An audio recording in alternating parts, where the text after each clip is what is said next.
Well, the academia sure is busy during the day. But where should we go looking for people that we know?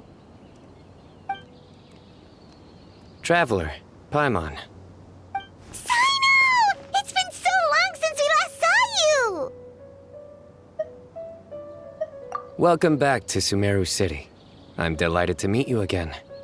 So, what brings you back here? Oh, nothing in particular. Paimon just saw a really big mushroom out on the road the other day and suddenly missed all our friends in Sumeru. Funnily enough, we were reminiscing about you recently too. It was at a group dinner. I look forward to hearing about your travels. Something tells me we must have a lot to catch up on. Really? You were thinking of us too? What a coincidence! Indeed. Or as I call it, the biryani factor.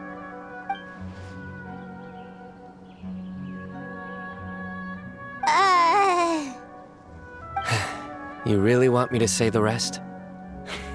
Okay. It's always rice to meet stew again. Oh, darn, he said it. You like that one, huh? You must if you remember it after all this time. Admit the truth. You have long been in awe of my razor-sharp wit. All right. Here's your 500 mora.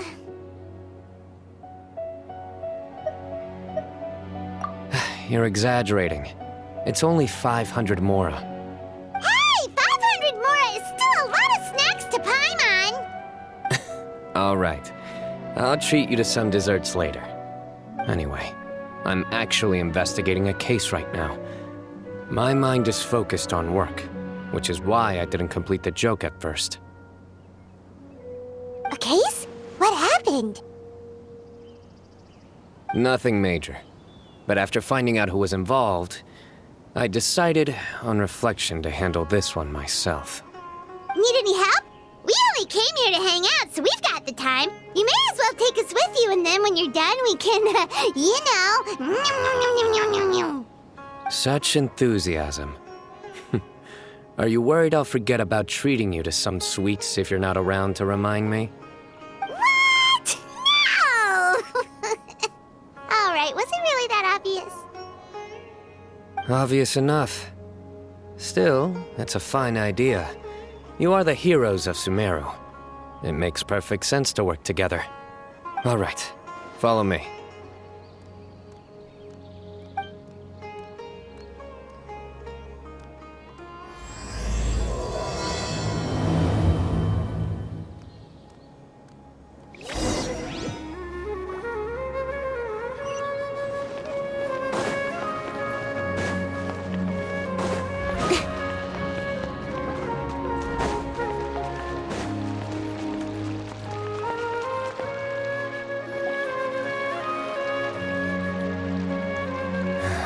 Do you see him? The old man flailing around? Oh, is he the one you wanted to talk to about the case? Correct. His name is Cyrus, a former Spontamod sage. He taught both me and Lisa. Huh? Cyno's teacher is in trouble? It's ridiculous. I'm just an old man who enjoys a spot of gardening, shopping, and wine. What sort of person targets an old retiree? Professor, I've brought some friends.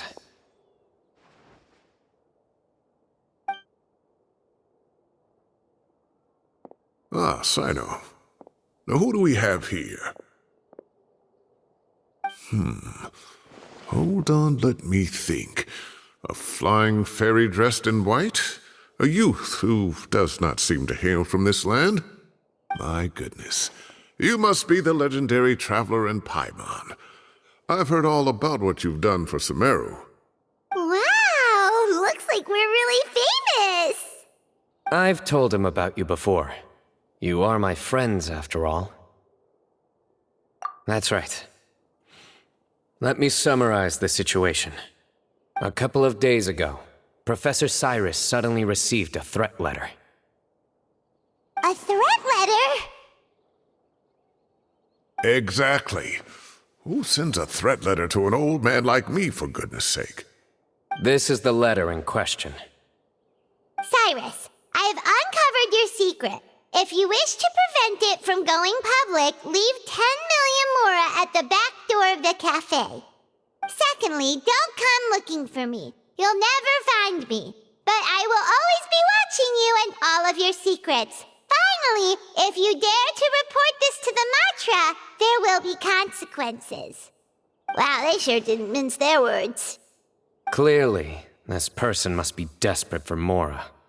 10 million mora, what a joke.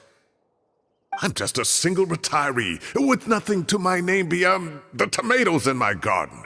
Where do people think I'm hiding 10 million mora, huh? In my tomatoes? There were no witnesses, so currently the letter is all we've got. So, Traveler, Paimon, let's put our heads together. Paimon's ready too! All right, take a look. Do you see anything suspicious?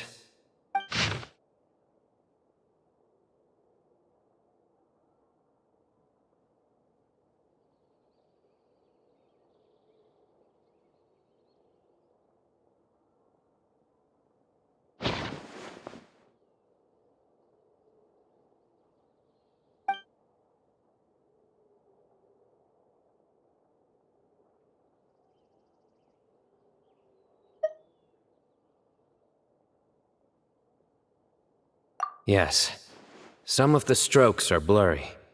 So is there something wrong with the ink? Possibly. And I bet the paper has something to do with it.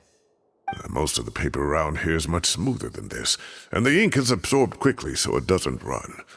This paper, meanwhile, it's very coarse-grained, almost as if it's made from some sort of plant matter. It's certainly not the same paper as we use in the academia, but the ink is nothing special. Just regular black ink that gets a blue tinge when applied to paper. So do we think the culprit has a connection with the academia or not? Wait, check this out! Looks like this part got wet at some point. Agreed.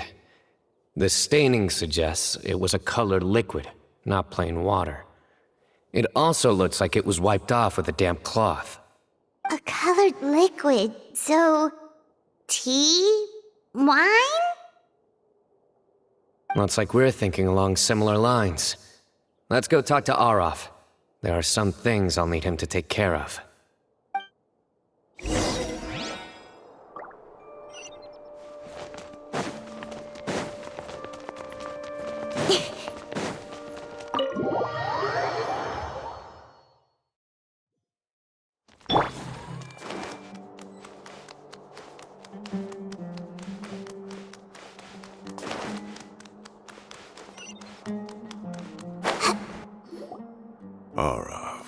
Arav.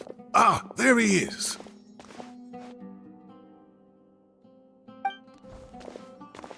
Mahamatra Cyno. Sir Cyrus. Ah, and the Traveler and Paimon. It's been a while.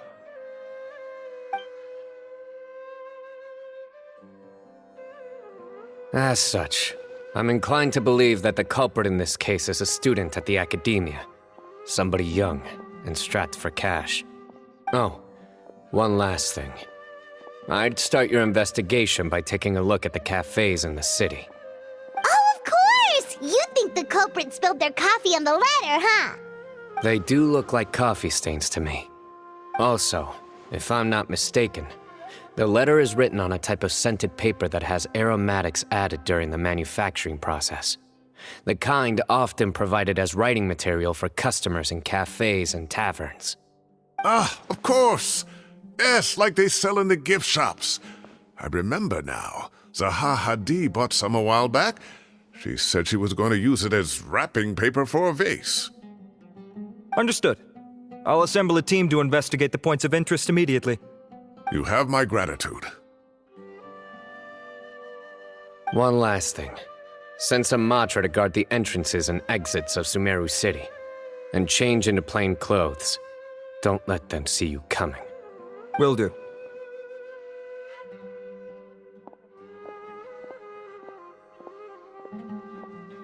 Great thinking, Cyno. So, Where do we think the culprit's at right now? Yeah, they've probably been lying low at home waiting to see how Cyrus reacts. You're right, Paimon. Really? Which part? The culprit's approach. Whatever happens, they need this Mora. But just because they warned Professor Cyrus not to go to the Matra, doesn't mean they know what he'll do next.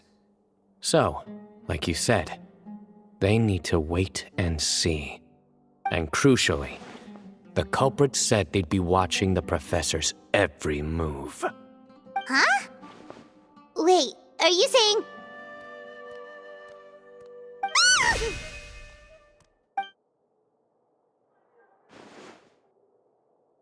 Found you! What are you doing? You wrote the threat letter! I don't know what you're talking about. What threat letter? I sensed someone was watching us from the shadows the moment we entered the House of Dana. You managed to stay relatively well hidden for someone reckless enough to threaten Professor Cyrus. There are a lot of people here, but we were looking specifically for Arav. Whoever followed us the whole way was likely to be the culprit. I was just listening in, that's all. You know something big's going down when Mahamatra Cyno shows up, right? So I got a little curious. What's the big deal? You smiled when Arav left. I saw it as clear as day. Is smiling a crime now? There are coffee stains on the letter. You mixed some coffee with water, gently smeared it onto the paper, then wiped it off with a wet cloth. All to create the impression that the letter was written at a cafe. Closing off the exits to the city doesn't affect you, because you already live here. And as long as the Matra were focused on the cafes, you would be free from scrutiny. The cafe was a red herring all along. You had to be somewhere where you could monitor the professor's movements. You can't pin this on me! I haven't done anything! Really? Then why are you shaking like a leaf? The innocent have no reason to fear the Matra. But you, your heart's racing, and your eyelids are twitching. You're a terrible liar.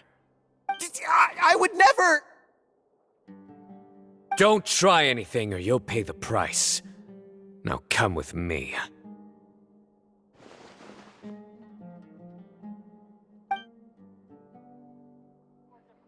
Well, that was over quickly. Cyno already caught the guy. You're telling me. One minute I go out for a quick smoke, the next minute I see Arav already on his way back to meet up with Cyno. Looked like a young guy, too. Couldn't have been much more than 30. But after what he's done, I'm afraid he's ruined his whole future. Everyone, it's all over. Gosh, that was so fast! The culprit's name is Uraka, a 16-year-old student in the Rataoist Darshan. Huh? 16? Cyrus thought he looked 30-something! We checked his records. He's 16, a third-year student. But he looks so old. Yeah, seriously! Foolish child. He's too young for the criminal life. What the devil drove him down this path? We questioned the culprit regarding his motives. Oh, just spit it out. Nothing can surprise me at this point. Very well. It's our understanding that Uraka is a mediocre student who has been underperforming in his classes. He started taking extra tutoring to improve his grades, but developed a gambling habit around the same time and lost a lot of Mora. Down on his luck, he went to the tavern for a drink and overheard some people chatting about Sir Cyrus's comfortable retirement. They mentioned that he's always arguing about his tomato plants with some old woman on the street. Some old woman on the street? Goodness gracious, has that rascal attended a single one of his classes? That old woman is Kasharwar's very own professor, Zaha Hadi. How can he not know who Zaha Hadi is? Is this going somewhere? Oh, right, yes. So another thing. We don't just argue about tomato plants. And what are they trying to insinuate by comfortable retirement? A man grows a few vegetables and suddenly he's living a life of luxury? Maybe it's more the fact that you have the time to grow vegetables in the first place. Araka mentioned he'd heard a rumor, alleging that Sir Cyrus illegally obtained a large sum of money from the desert before retiring and kept it for himself instead of reporting it to the academia. Araka believes this money to be the reason why Sir Cyrus hasn't kept up with any academic research or other projects since his retirement. And given your advanced age, he thought you'd be an easy target to blackmail. Oh, Araka.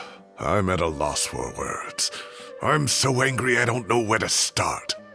People make up rumors all the time. I am quite confident that Professor Cyrus has never embezzled a mora in his life.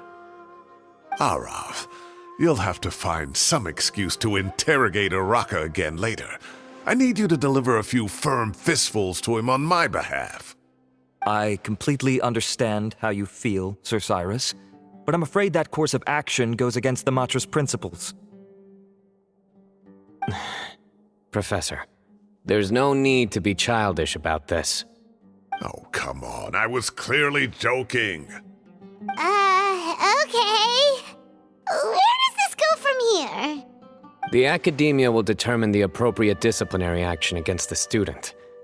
And as for the individuals spreading rumors about the professor's obsession with tomatoes and some old woman on the street, there could be a slander case here.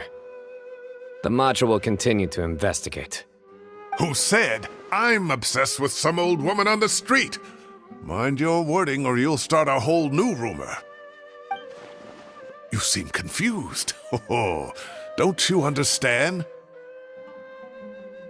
Uraka is just a young boy who made a very rash and very stupid decision based on some groundless rumor he heard. Besides, I didn't actually hand over any mora to him. The whole thing sounds a lot worse than it is. All it costs me is a little reputational damage. That's all. Please rest assured, Professor, that the academia will issue a fair and reasonable punishment. Yes, I have no doubt about that. But as a former educator, I'd still like to have a serious conversation with the boy's parents. Their family lives in the city, yes? Correct. We looked into the family. Both parents are merchants and they're often away on business. They've never taken much of an active role in their children's lives. Oh, what a mess. You don't have to seal the evidence away yet, do you? I'd like to have that letter back for the time being, if possible. I need something concrete for when I talk to the family tonight. We have to show them how serious this situation is. The relevant authorities have already reviewed the evidence and are now discussing Araka's punishment. You can hold on to the letter for now. Just make sure to return it within a couple of days. Oh, so you'll be able to close the case in 2 days? Give or take. Cases like this are quick to resolve. Very good. Well, thank you for all your help. Perhaps we can all go for a meal together. Oh, my treat, of course. My apologies, Sir Cyrus, but I have a prior commitment. Enjoy the meal, everyone. Ah, I see. Well, that's a pity. But Cyno, you have to come. You found the culprit at record speed, and I owe you for that. Ah, and isn't Tighnari in town at the moment? Bring him along, too. Wait, you mean Tighnari's in the city? He is. Tighnari's master, Sir Nephis, called him and Kale to the academia to help out on a project. They should be at Nephis's office at this hour. Though I must say, I'm surprised you're extending an invitation to Tighnari. Did you do something to offend Sir Nephis? Don't be outrageous. Nephis offends me all the time. It's never the other way around. Anyway, hurry up and fetch Tighnari. I'll head over to the tavern with the Traveler and Paimon. See you there. Go on now. Don't keep us waiting.